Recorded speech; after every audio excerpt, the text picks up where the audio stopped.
Hello, I'm Annette Young and welcome back to the France 24 newsroom.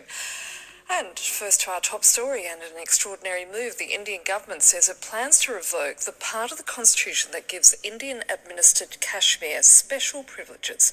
For decades, there's been an insurgency against the authorities in Kashmir with tens of thousands of people killed.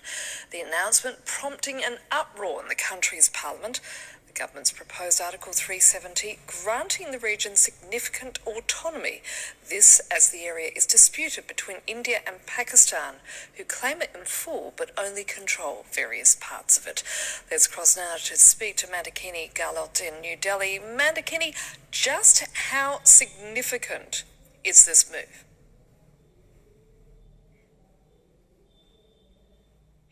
Well, explosive announcement there from the Indian Home Minister in the Parliament only an hour ago. It's hard to underscore exactly how extraordinary today's announcement is. It goes to the heart of an article of faith, a legal article of faith between the Indian government and the people of Kashmir back in 1950 when India's constitution was being written, which granted Kashmir certain special privileges in exchange of agreeing to be part of the Indian territory. Now, under this article, which has been revoked today, the state was allowed its own constitution, its separate flag, and independence over all matters except foreign affairs, defense, and communications. But most crucially, this article allowed Kashmir to define the state's permanent residents, and only these permanent residents had certain special privileges. For example, in Kashmir, only people who have permanent residency can buy property. Now, the removal of this article means pretty much anyone from anywhere in India could go into Kashmir, buy property, and become residents. Now, why is that important? Kashmir is the only Muslim majority state in the country. With the removal of this article, as many members in the opposition are pointing out today in Parliament and elsewhere, this gives the government room to entirely change the demographics of a state that has been controversial for so many years, like you mentioned, the insurgencies and things like that. Now, another announcement that the Home Minister made this morning is the division of the state. So the state of Jammu and Kashmir will be divided into two, with the territory of Ladakh in the Himalayas being a separate territory and the territory of Jammu and Kashmir being a separate territory.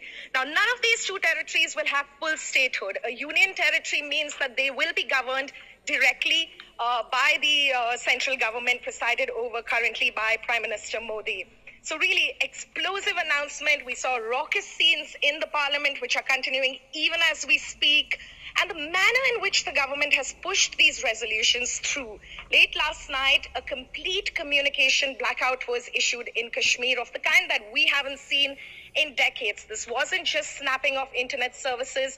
It was snapping of cable television, of landline services. So we aren't actually hearing very much from the Kashmiri people themselves, but we do know that the Indian government has flown at least 35,000 additional troops into the valley, taking the final number up to over 100,000 troops at the moment. So really extraordinarily important announcement.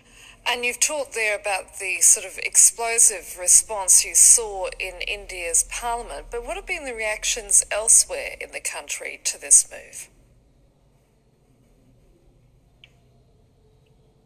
Well, like I said, we've heard from all over the country except for Kashmir itself. We really don't know how the Kashmiri people themselves are reacting to this. There's a special order in place which bans assembly of a group of people on the streets of Kashmir right now. But we have heard from two of the most important political representatives in Kashmir. They've managed to communicate, the last two chief ministers. One of them, Mehbooba Mufti, who was the last chief minister of Kashmir, has called this the darkest day in Indian democracy. Omar Abdullah, who was the chief minister before her, has said that the government is resorting to stealth and deceit. He's called it a total betrayal of the Indian government because representatives in Kashmir were told only 10 days ago by the representative of the Indian government there, the lieutenant governor, that they had no plans to remove this article. So from the two representatives in Kashmir that we have heard so far, complete opposition. But surprisingly, within the opposition in parliament, there are many parties who are supporting the government. Of course, the main opposition party, which is the Congress, continues to stand in opposition. Mandakini Gahlot reporting there from New Delhi. Thank you.